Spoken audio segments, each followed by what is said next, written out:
$4 million jonli televizorni ko'rganmisiz? Mana. Hozir sizlar bilan ushbu rezidensiyani obzorni qilamiz. U yog'otganda ba'zilar kvadrat metrga qaraydi, ba'zilar bo'lsa lokatsiyaga. Bu loyiha aynan lokatsiyani muhim deb biladigan insonlar uchun. Levent, Nishontashi, Beshiktash va Bosforga yaqin joylashuv bu shunchaki qulaylik emas. Bu har kuni vaqtingizni tejashligani. Menga qolsa Istanbulda premium uy degani qimmat remont yoki katta kvadratura emas.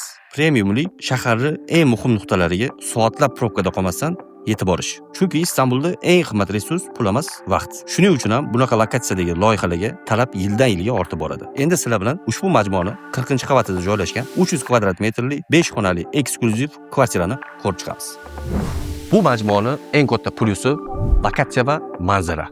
Endi kelinglar bilan ko'rib chiqamiz. Mana chap tomonimizda Zolu Center. Undan keyin tepa tomonimizda mana Chamlaja masjid joylashgan. Uni pastrog'ida mana Bosfor ko'prigini ko'rishingiz mumkin.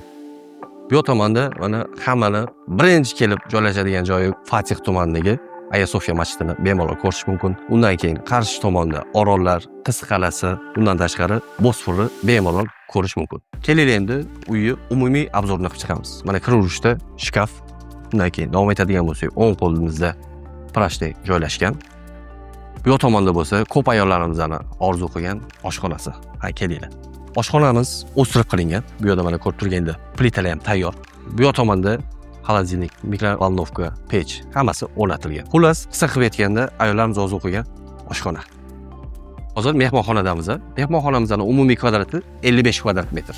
Mana bu yerda ko'rib turishingiz mumkin. Oynalar panoramik, devori yuksakligi 3 metrdan iborat. Undan tashqari konditsioner ham tayyor. Mana endi yotoqxonalar bo'limiga o'tamiz. Mana kelinglar. Bu yerda mana yana bitta sanuzel.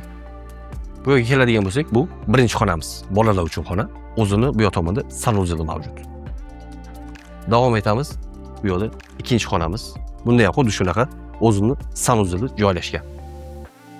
Bu yerda oxirgi bolalar uchun yotoqxona. Bu esa oxirgi asosiy yotoqxonamiz hisoblanadi. Kiruvishda sanuzel, undan tashqari xona uchun alohida garderobli qilingan. Davom etadigan bo'lsak, mana yotoqxona uchun joy. Albatta o'zini Bosfor manzarasi bilan. Ko'rib turganingizdek, majmuamiz 3 ta blokdan iborat. Men sizlarga hozir eng qiziq joyini aytaman. Bu yerda Google va Amazonning ofislari mavjud. Ya'ni bu nima degani? Bu yerdan agar uy xarid qiladigan bo'lsangiz, bemalol xorijiy firmalarga arendaga berishingiz mumkin.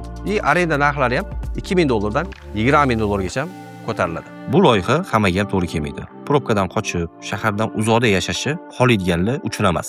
Shahar markazini, energiyasini yaxshi ko'radigan, megapolis ritmiga o'rgangan, har kuni hayot markazida bo'lishi xohlaydiganlar uchun qilingan. Bu yerda lokatsiya faqat qulaylik emas, balki status ham hisoblanadi.